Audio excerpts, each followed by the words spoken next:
No one in New York had ever proposed marriage to Ethan Castellano and lived to tell the story of it socially. But on a quiet Tuesday afternoon, a woman with worn shoes and steady eyes walked into his office and did exactly that. Amara Johnson's hands trembled slightly as she stood at the center of the vast penthouse office overlooking the Hudson River, where glass walls stretched from floor to ceiling and the late afternoon sun reflected across polished marble floors that probably cost more than everything she owned combined. Ethan Castellano sat behind a massive dark walnut desk, perfectly still, the kind of stillness that made powerful men look even more dangerous because it suggested complete control over every moment in the room. At 34 years old, he had already built a reputation in New York that most businessmen twice his age never achieved, a reputation for precision, intelligence, and an unshakable loyalty to the legacy his grandfather had started 80 years earlier. The Castellano vineyards in upstate New York were more than land or business. They were history, a family story told through rows of vines stretching across hundreds of acres, through generations of harvest seasons and carefully preserved traditions. And yet that legacy now balanced on a knife edge, something almost no one outside the family understood. Amara swallowed once, forcing the words out before her courage disappeared completely. "Marry me for 1 year, and I will save your family's legacy." The silence that followed seemed to absorb the entire room. Ethan slowly lifted his eyes from the documents spread across his desk and studied her with a calm intensity that made most people immediately look away. Amara didn't. Not this time. That alone was unusual. Most people who entered Ethan Castellano's office spoke quickly, nervously, eager to finish their business and escape the quiet pressure of his presence. But Amara Johnson remained standing exactly where she was, shoulders straight despite the fact that her faded navy coat clearly did not belong in a room filled with Italian leather chairs and imported crystal decor. Ethan leaned back slightly in his chair, fingers steepled beneath his chin, examining the woman who had just offered him the most unexpected proposal of his life. Her voice had been soft but clear, the voice of someone who understood the risk of speaking and did it anyway. Finally he spoke, his tone measured, almost curious. "You walked into my office without an appointment, passed security, and asked me to marry you for a year." He paused just long enough for the weight of the sentence to settle between them. "That suggests you believe you have something very valuable to offer." Amara exhaled slowly. "I do." Ethan's gaze sharpened, because the only thing more unusual than the proposal itself was the certainty in her voice when she said it. A certainty that made him realize this woman had not come here hoping for a miracle. She had come here with a plan. Outside the windows, the city moved through its usual rhythm of taxis, distant horns, and afternoon traffic. But inside the penthouse office, the world had narrowed to a single question neither of them had spoken yet.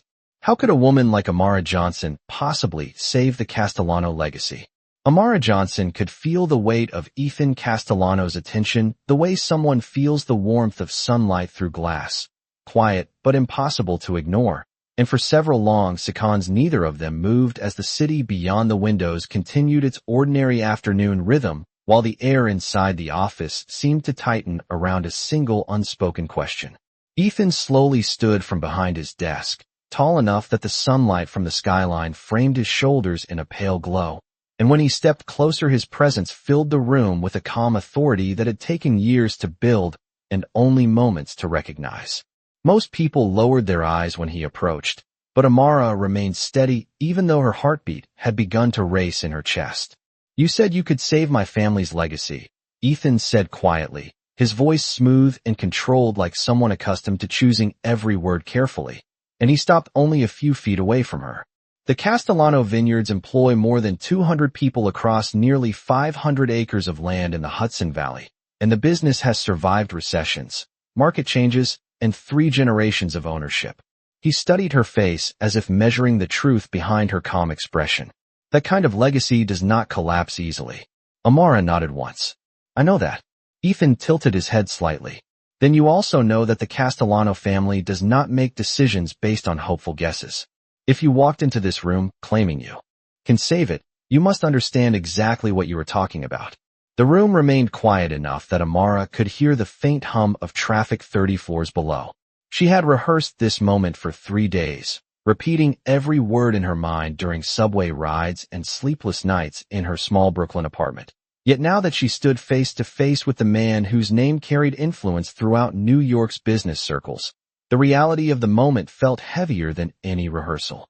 3 days ago, I was working in the Municipal Legal Archive building downtown, she said carefully, keeping her voice steady. Ethan's eyebrow lifted slightly. That was not the answer he expected. My job is cataloging property records and historical legal documents, Amara continued. Old contracts, inheritance filings, land agreements, things most people forget even exist. Ethan folded his arms slowly, curiosity beginning to replace skepticism in his expression. Go on. Amara took a breath. The Castellano Vineyard property was originally registered in 1943 under a trust created by your grandfather, Anthony Castellano. Most people only know the modern corporate filings, but the original trust agreement still exists in the county archive system. Ethan did not interrupt, but the slight narrowing of his eyes revealed that she had finally reached something that interested him. There is a clause in that trust that activates if the direct family line risks losing ownership due to financial restructuring or external acquisition attempts. She paused, watching his reaction carefully. Ethan remained still, but his attention had sharpened. And you believe this clause can stop what is happening to my company now? It is not a belief, Amara replied softly. It is written in the legal language itself. Ethan stepped closer again, the polished floor reflecting the movement of the two figures standing beneath the wide skyline windows. Then tell me the condition, he said. Because if my family has had a solution sitting quietly in an archive file for 80 years, I would very much like to know why no one has used it before. Amara met his eyes directly, and this time there was no hesitation in her voice when she answered. Because the condition requires something most people would never consider doing. For a moment, Ethan Castellano did not move at all, and the quiet between them stretched across the office like the pause before a storm. That never quite arrives, because men like Ethan had spent their entire lives learning how to hide surprise behind discipline. He walked slowly back toward his desk, not because he was dismissing her, but because distance allowed him to think, and he rested one hand lightly against the polished wood as he studied the woman standing in front of him. The late afternoon light had shifted slightly across the skyline, casting longer reflections through the glass walls that framed the city of New York below them. Most people in that city believed they understood power when they saw it, but very few understood how fragile legacy could become when money, law, and time collided in the wrong way. Ethan spoke again without raising his voice. What kind of condition could possibly sit inside an 80-year-old trust agreement that no one in my family has ever mentioned? Amara remained where she was, her coat still folded neatly around her arms as though she had walked into a place that did not belong to her and refused to disturb anything inside it. Because it is not a financial condition, she said quietly. Ethan's expression changed just slightly, the calm calculation behind his eyes sharpening. Then it must be a legal one. Amara nodded. Your grandfather was extremely protective of family ownership.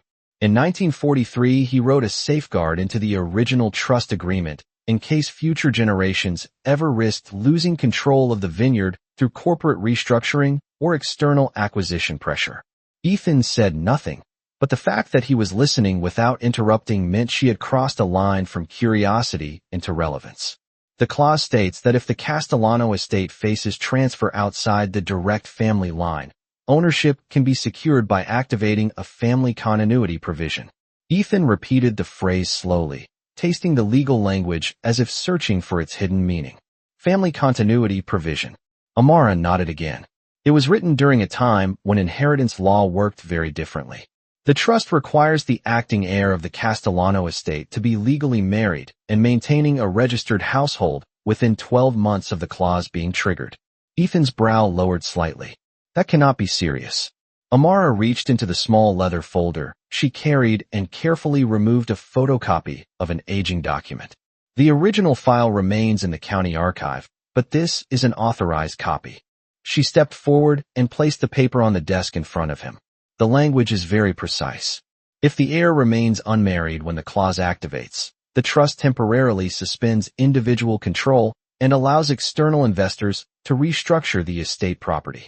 But if the heir enters a legal marriage and establishes a documented household during the 12-month protection period, ownership cannot be transferred outside the family line. Ethan looked down at the document, but did not pick it up yet.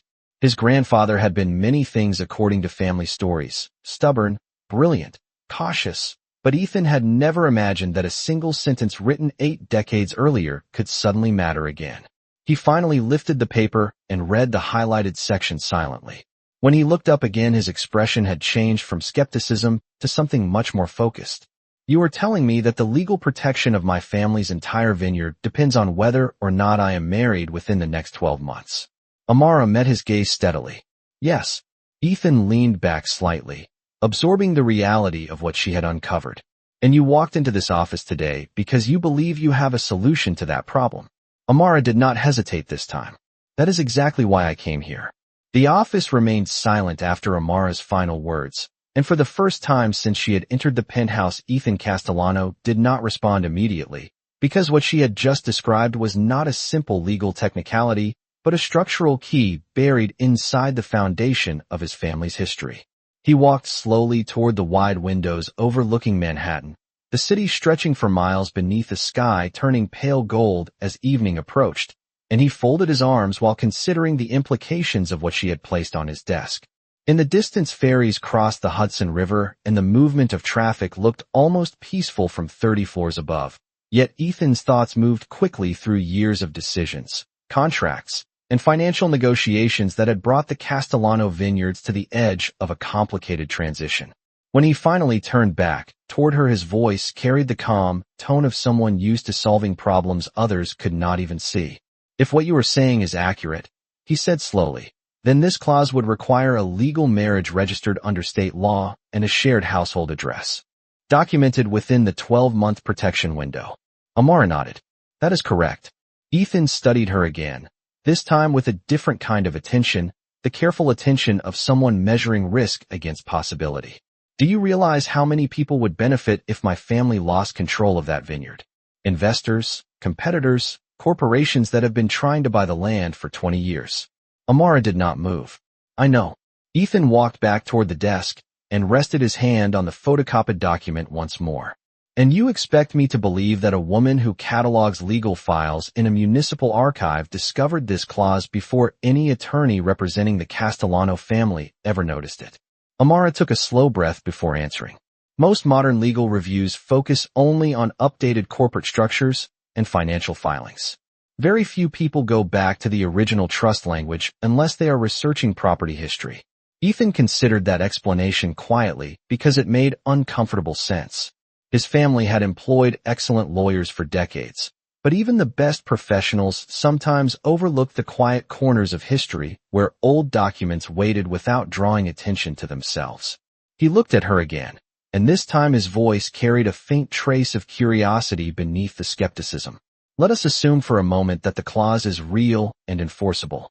Let us also assume that activating it requires me to marry someone within 12 months in order to preserve ownership." He paused just long enough for the meaning to settle between them. "That still does not explain why you walked into my office personally instead of sending this information to my legal team." Amara lowered her eyes briefly before lifting them again. "Because the clause alone does not solve the problem." Ethan's expression sharpened. "Explain that." "The trust language requires a documented marriage and a verified household registered under the same residence for the entire protection period. If the marriage dissolves early or if the household arrangement is considered fraudulent, the protection clause becomes void." Ethan slowly leaned against the edge of the desk.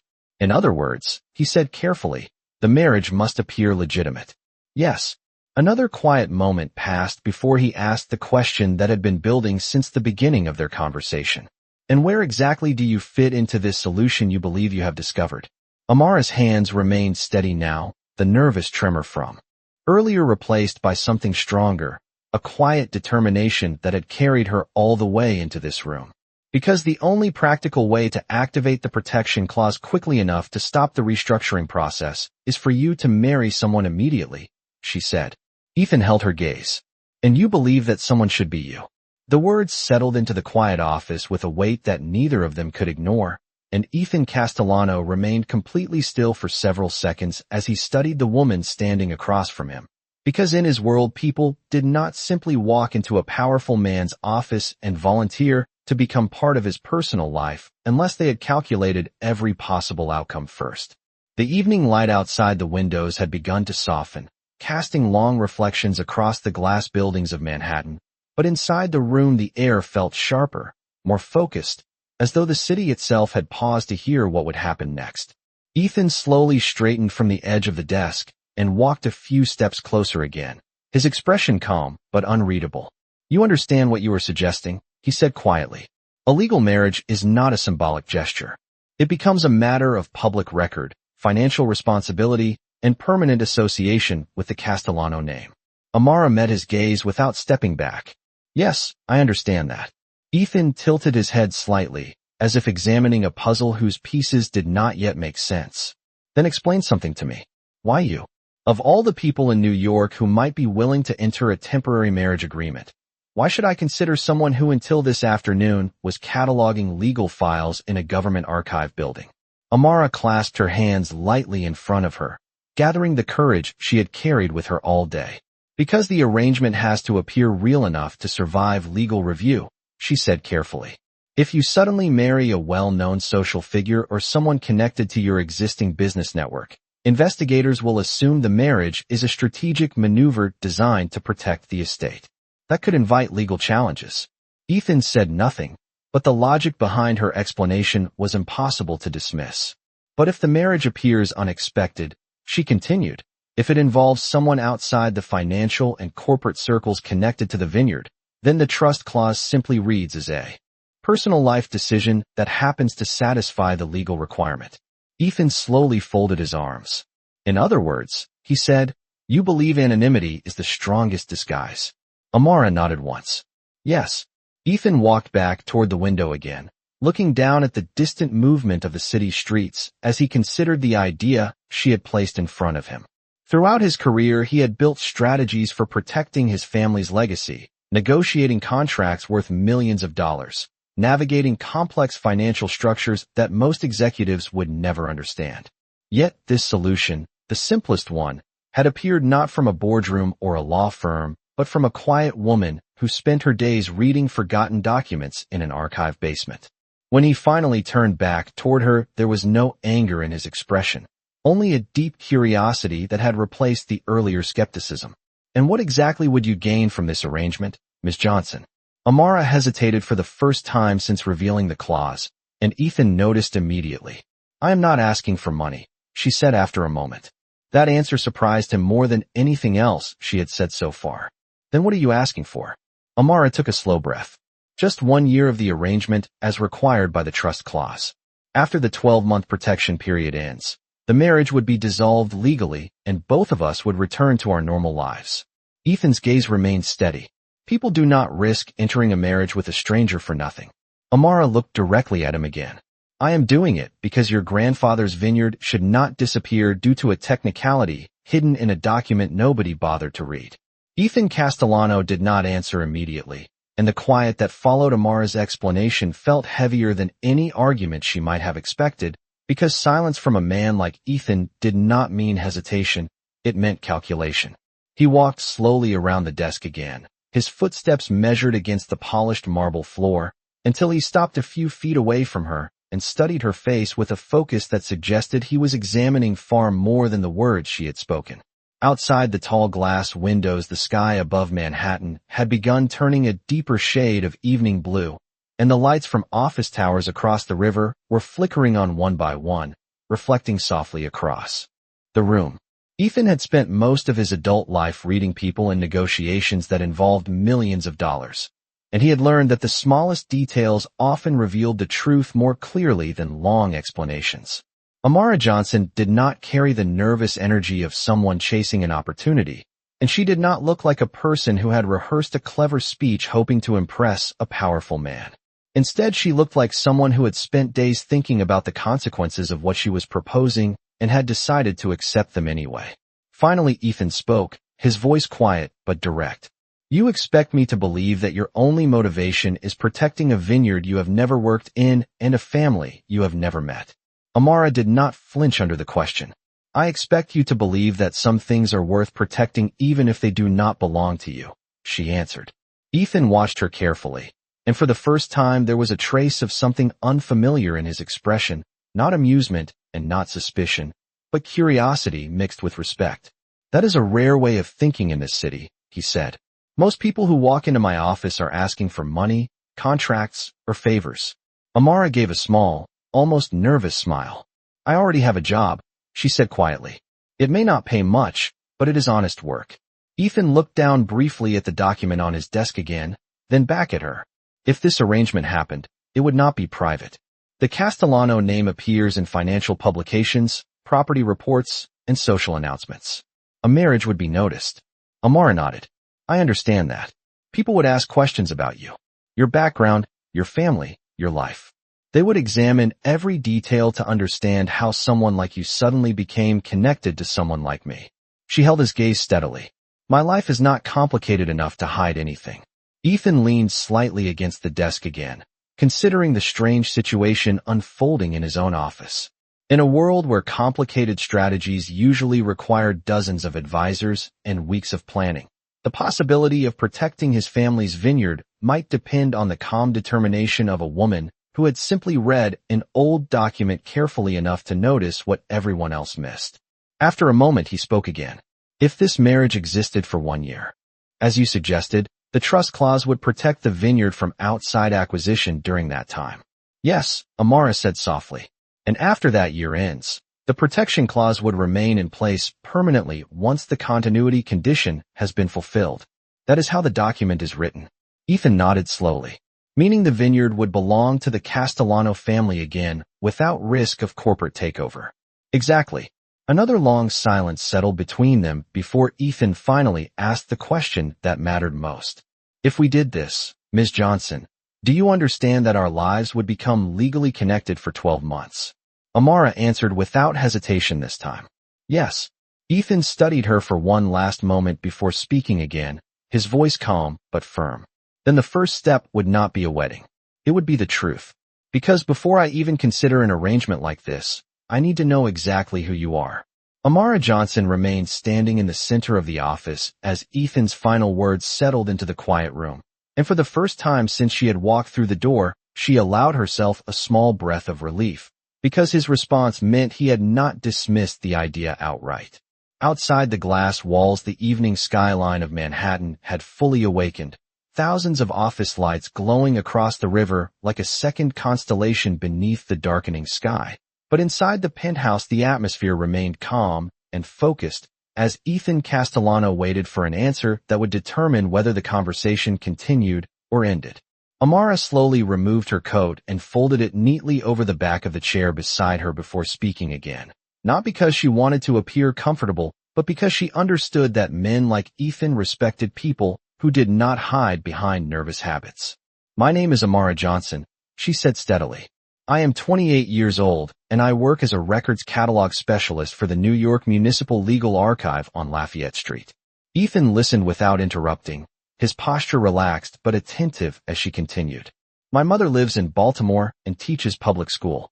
My father passed away when I was 16, and after that I spent most of my time helping my mother take care of my younger brother until he graduated high school. Ethan's expression did not change, but the quiet attention in his eyes suggested that every detail was being measured carefully. I moved to New York 6 years ago after finishing my degree in historical documentation and public records management at Columbia University, Amara said. I have been working in the archive system ever since. Ethan leaned slightly against the desk behind him, absorbing the information without rushing to comment. In his experience, people who lied about their lives often added unnecessary details or exaggerated their achievements. But Amara spoke with the calm simplicity of someone who had nothing to hide. Do you have any financial debts that might influence your decision to make an arrangement like this? Ethan asked after a moment. No, Amara replied. I finished paying my student loans 2 years ago. I rent a small apartment in Brooklyn, and I live within my salary. Ethan nodded once. Family members who might object to you suddenly marrying someone they have never met. My mother would be surprised, Amara admitted quietly, but she trusts my judgment. Ethan considered that answer before asking another question. Have you ever been married before? No. Engaged?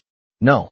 Ethan folded his arms loosely and studied her again, the earlier skepticism gradually giving way to thoughtful curiosity. Most people in your position would consider this situation intimidating, he said. Walking into the office of someone they do not know and proposing a legal marriage arrangement. Amara gave a small, honest smile. I was intimidated, she said. But the document I found made the decision clearer. Ethan tilted his head slightly.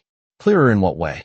Because if I had ignored it, Amara answered, the vineyard your grandfather built might disappear through paperwork alone, and that seemed like the kind of mistake people regret for the rest of their lives.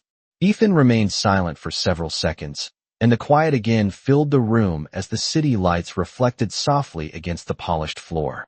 Finally, he spoke in the calm voice of someone who had reached an important conclusion. Ms. Johnson, he said slowly, if everything you have told me proves to be accurate, then you may have discovered the most unusual solution to a problem my legal advisors have been struggling to solve for months. He paused before adding one more sentence, his tone thoughtful but decisive. Which means the next step is verification.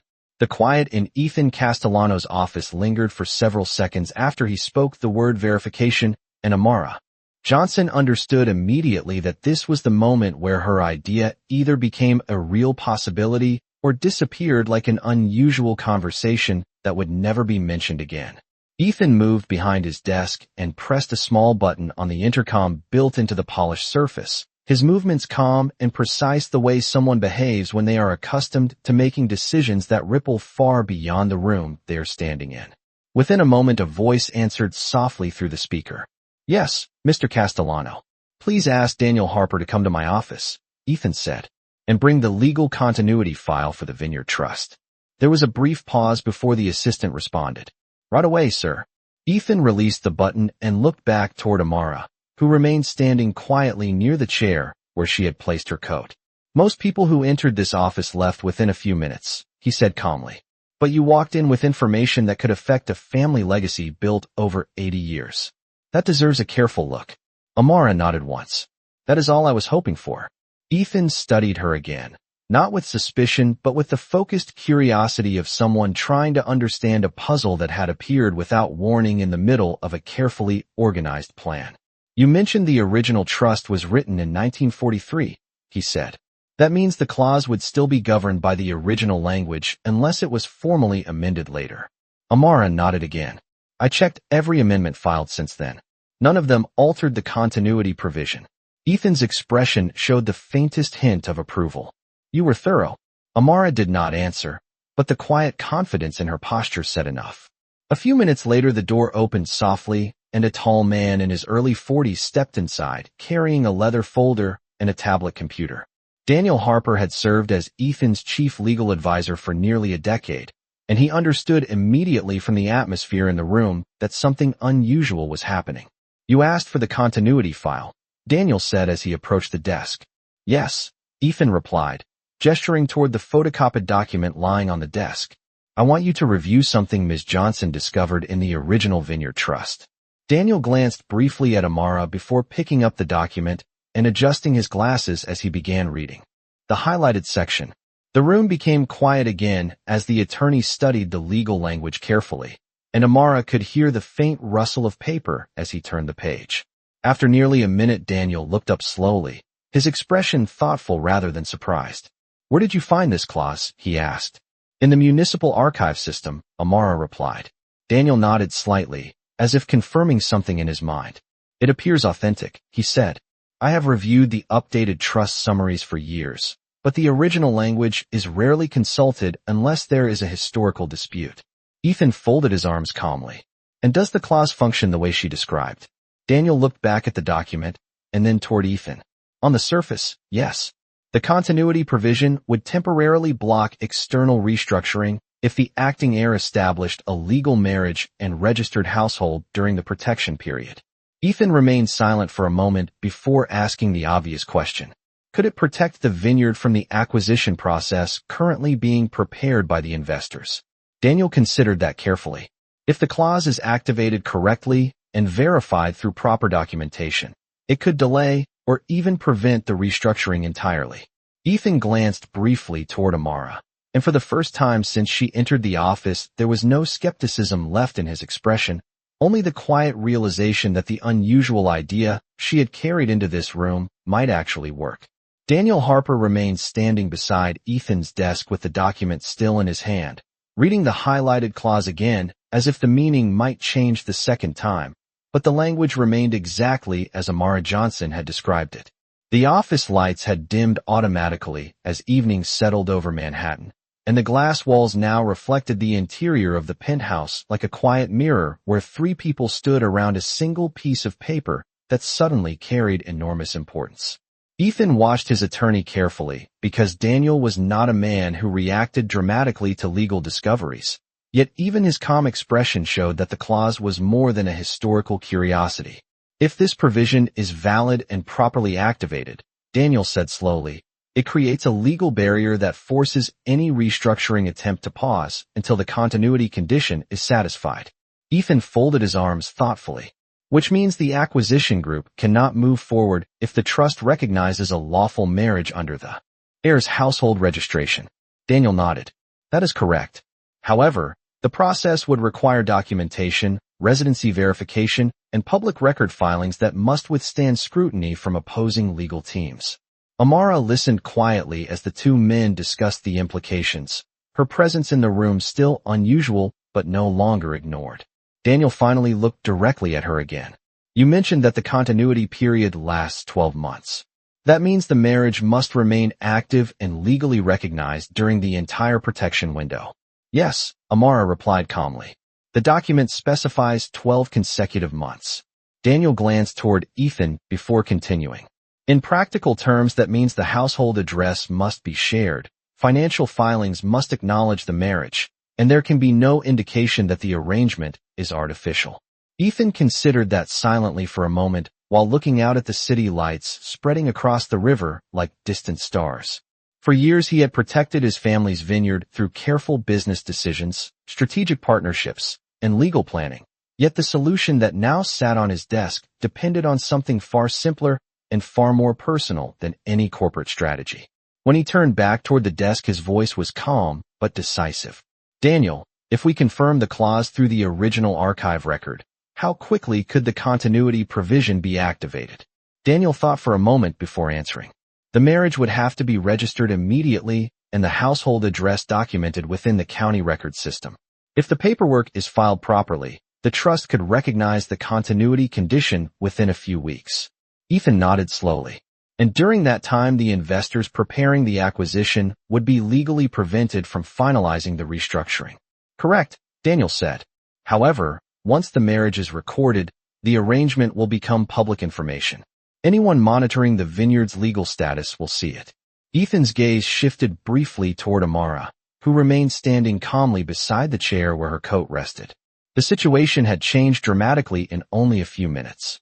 When she first entered the office, she was an unknown visitor with an unusual proposal. Now the idea she carried had been confirmed by his own attorney as a legitimate legal path capable of protecting his family's land. Daniel placed the document carefully back on the desk. The clause appears enforceable, he said, but the decision to activate it will affect both of your lives for the next 12 months. Ethan remained silent for a moment before answering quietly. I am aware of that. The room fell quiet again as the significance of the choice settled between them. Then Ethan looked directly at Amara Johnson once more and spoke with the calm certainty that had guided every important decision in his career. Ms. Johnson, if we move forward with this plan, the next step would be preparation. The word preparation settled quietly in the room, and Amara Johnson realized that the conversation had crossed an invisible line from possibility into reality.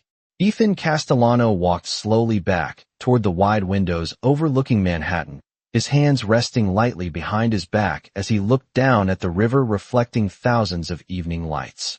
For years, every important decision in his life had involved spreadsheets, contracts, and negotiations with people who understood the language of business as clearly as he did. Yet the decision now standing in front of him was something entirely different. A legal marriage, even one based on a strategic agreement, was not the kind of solution anyone expected to find inside a trust document written 80 years earlier. Daniel Harper closed the leather folder and placed it carefully on the desk before speaking again. If you decide to activate the clause, the documentation process must begin immediately, he said. The trust protection period only becomes valid once the marriage license is registered and the shared household address is recorded with the county system. Ethan nodded slightly, but did not turn from the window yet. How long before the acquisition group notices the change in status? Daniel considered the question carefully. Once the filing appears in the public record database, financial analysts monitoring the vineyard ownership will see it within days. Ethan finally turned back toward the desk, his expression calm but focused. Then the timing must be precise. Daniel nodded. I will need to review the original trust record in the archive to confirm every detail before we proceed. Amara spoke quietly for the first time since Daniel arrived. The original file is stored in the municipal preservation vault. I can arrange access tomorrow morning. Daniel looked at her with professional curiosity. That would make the verification process easier. Ethan glanced briefly toward Amara again, noticing the steady calm in her posture. Most people placed in a room like this with two experienced attorneys discussing legal strategy would show signs of uncertainty or hesitation. Yet she stood quietly, as though she had already accepted the responsibility that came with the idea she had brought here. After a moment, Ethan returned to the desk and rested his hand on the photocopied document once more. If we move forward, he said, the arrangement must be structured carefully. The trust requires a legitimate marriage and a shared residence. That means you would have to relocate to the Castellano estate during the 12-month protection period. Amara listened without interrupting. The estate is located in the Hudson Valley, approximately 90 miles north of the city, Ethan continued. The vineyard operations are managed from there, and the household registration would need to reflect that address. Amara nodded slowly. I understand. Daniel added another detail. There will also be interviews with legal auditors once the restructuring attempt is challenged. They will want to confirm that the marriage was entered into willingly and that the household arrangement is genuine. Amara's answer came without hesitation. I would cooperate fully. Ethan studied her for another quiet moment before speaking again. The arrangement would last 1 year, exactly as the trust clause requires. After that period ends, both of us would be free to return to our normal lives. Amara met his gaze calmly. That is what I expected. Ethan nodded once, the decision settling clearly in his mind. Very well. Tomorrow morning, we verify the original document in the archive. If the clause holds exactly as described, the next step will be filing the marriage license. The room fell silent again, but this time the silence carried a different meaning. What had begun as an unexpected conversation between strangers was now becoming a plan that could protect an entire family legacy. The plan remained suspended in the quiet office long after Ethan Castellano finished speaking, and for the first time since Amara Johnson had walked through the door, the weight of what they had agreed to began to settle into something real. Outside the glass walls, the city of New York had fully entered the evening, traffic lights glowing in long lines beneath the skyline, while the river reflected the steady movement of ferries crossing toward the dark shore of New Jersey. Ethan stood beside his desk for a moment without speaking, reviewing the next steps in his mind with the same disciplined focus that had guided every major decision he had made for the Castellano estate. Across the room, Amara picked up her coat slowly, her movements calm even though the future that had seemed ordinary only hours earlier had now changed direction entirely. Daniel Harper gathered the legal documents and closed the leather folder with quiet precision before addressing Ethan again. I will arrange access to the municipal archive first thing in the morning, he said. If the original trust language confirms the clause exactly as we believe, we can begin preparing the legal filings immediately afterward. Ethan nodded. Good. The sooner the verification is complete, the sooner the vineyard can be protected from the restructuring proposal. Daniel glanced briefly toward Amara before continuing. Once the marriage license is filed, the continuity provision will become visible to anyone monitoring the estate ownership records. That includes the investors currently preparing their acquisition strategy. Ethan's expression remained composed. They will notice the change soon enough. What matters is that the law will already be on our side. Daniel nodded and placed the folder beneath his arm. I will coordinate with the county registrar and prepare the preliminary documents tonight. With that, he moved toward the office door, pausing only long enough to give Ethan a respectful nod before stepping into the hallway. The door closed softly behind him, leaving Ethan and Amara alone again in the quiet penthouse office where the conversation had begun. For several seconds, neither of them spoke. Ethan finally looked toward her with a thoughtful expression that carried none of the earlier skepticism. "When you walked into this office today," he said slowly, "I expected a brief conversation and an unusual story. I did not expect the possibility of saving my family's vineyard through a clause written before either of us were born." Amara gave a small, careful smile. "I did not expect to explain it directly to the person whose name is on the trust either." Ethan rested one hand lightly on the edge of his desk. "Life has a way of creating unexpected partnerships," he said. Amara studied the skyline beyond the window for a moment before answering. "Tomorrow morning we confirm the document in the archive," she said quietly. Ethan nodded once. "And if everything matches what you discovered, the next step will follow immediately." Amara met his gaze calmly. "Then the vineyard will remain in the Castellano family." Ethan watched her carefully before replying. "Yes, and for the next 12 months, our lives will become part of the same legal story." The room fell silent again as the meaning of that statement lingered between them, because what had begun as a simple discovery in a forgotten archive file was about to become a decision that would change both of their lives in ways neither of them could yet fully understand.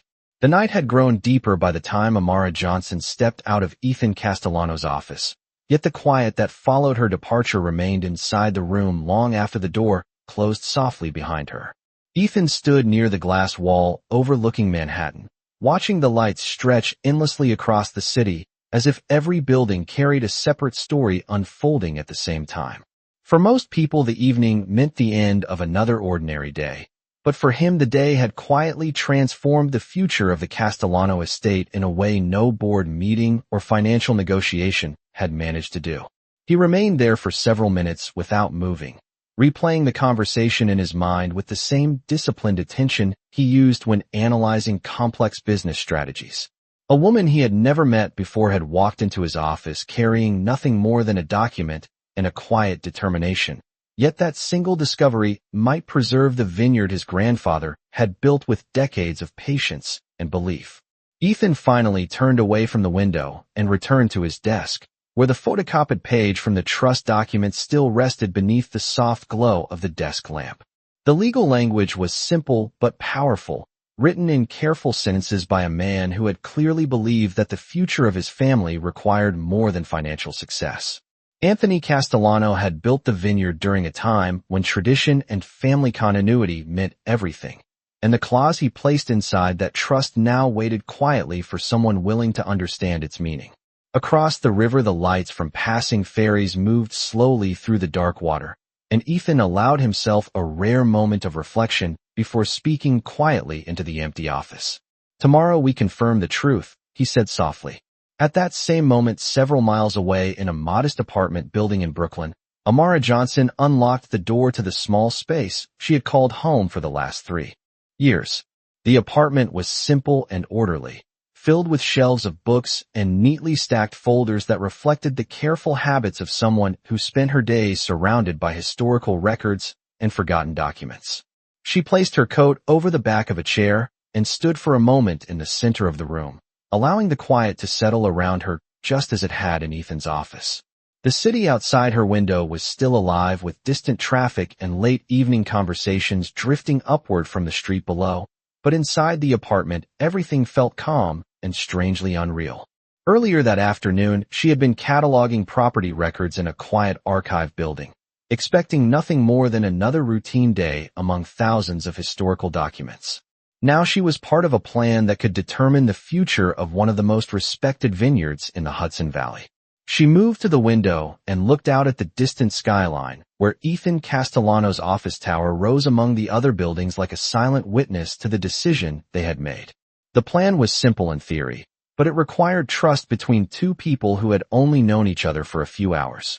Tomorrow morning, they would return to the municipal archive together and verify the original trust record that had started everything. If the clause was confirmed exactly as written, the next step would follow quickly and without hesitation. Amara rested her hand lightly against the window frame and allowed a quiet breath to escape as the realization settled in her mind. By this time tomorrow, the life she had known might already be changing in ways she could never have predicted. Morning arrived quietly over New York City, and the early sunlight stretched across the glass towers of Manhattan as if the entire skyline was waking slowly from the long rhythm of the night before. Inside the Municipal Archive building on Lafayette Street, the air carried the familiar stillness of a place where history waited patiently on shelves of carefully preserved documents. Amara Johnson walked through the entrance carrying her identification badge in a small folder, her steps calm even though she knew this morning could determine the future of a vineyard that had existed long before she was born. She had arrived earlier than most employees, because the preservation vault required authorization and preparation before visitors could enter the protected records section. A few minutes later, the sound of measured footsteps echoed softly across the marble hallway as Ethan Castellano stepped into the building accompanied by Daniel Harper. The quiet atmosphere of the archive seemed almost out of place around a man whose business decisions influenced industries across the state. Yet Ethan moved through the building with the same composed confidence he carried everywhere else. When he saw Amara waiting near the records desk, he gave a small nod of acknowledgement, a gesture that already carried a quiet sense of partnership between them. Daniel greeted the archivist on duty and presented the formal request for access to the original trust document registered under the Castellano estate. The process took several minutes, during which the staff carefully retrieved a sealed archival box containing documents that had been preserved for decades. When the box finally rested on the large wooden examination table, the room fell silent again, because everyone present understood that the papers inside represented more than historical curiosity. Daniel opened the container slowly and removed the original trust agreement written in 1943, the paper aged but perfectly preserved beneath protective sleeves. He adjusted his glasses and began reading the language carefully while Ethan and Amara waited across the table. The words were identical to the photocopy she had discovered, every sentence confirming the continuity clause exactly as it had appeared in the archive record. Daniel finally lifted his head and looked directly at Ethan. "The provision is authentic," he said calmly. "The trust recognizes the marriage condition exactly as described." Ethan glanced briefly toward Amara, and for the first time since the unusual plan had begun, there was no doubt left in the room. The document had spoken clearly. Daniel closed the protective sleeve and placed the record back inside the archival box. Once the marriage license is filed, the continuity clause will become active and the vineyard cannot be transferred outside the family line during the protection period. Ethan nodded slowly, absorbing the moment that would secure the legacy his grandfather had created generations earlier. Amara remained quiet beside the table, aware that the discovery she had made in a forgotten document had now become a decision that would affect both of their lives. Ethan turned toward her and spoke with the calm certainty that defined every important step he took. "Ms. Johnson," he said quietly, "the Castellano vineyard will remain in my family because you chose to read one document carefully enough to understand what it meant." Amara met his gaze with the same steady calm she had carried since the beginning. "Then the next step is simple," she replied. Ethan nodded once. "Yes, the next step is the one that activates the future." And in the quiet archive room, where a promise written 80 years earlier had finally been understood, the path forward became unmistakably clear.